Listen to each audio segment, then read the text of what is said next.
I am Ryansh, And I am Jivesh. and this is our project for computer vision competition. As we all know, due to excessive use of fertilizers and pesticides, the quality of soil has degraded a lot, resulting in low nutrition value of the soil and thus more use of fertilizers. Our project aims to promote organic soil fertility methods and make it easier for the every common people to increase their soil fertility by getting recommended steps to increase soil fertility, which are easier to understand and follow even for the people who don't have much knowledge about the soil fertility. Our project takes the images from the user as an input and uses machine learning algorithms to process it. And returns the following data of the soil, which includes type of soil, pH level, water holding capacity, fertility level, minerals present, minerals lacking, plants recommendation, compost recommendation, the sources of the data. Now let's go through the technical details.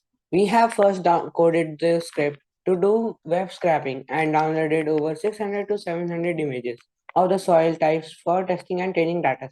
We have coded this machine learning algorithm with 2D convolutional neural networks and ReLU activation. It has an accuracy of about 75% and we have used over 9 million parameters. And finally, this code takes the user input and processes it using the trained machine learning model and then returns the soil type and other data features.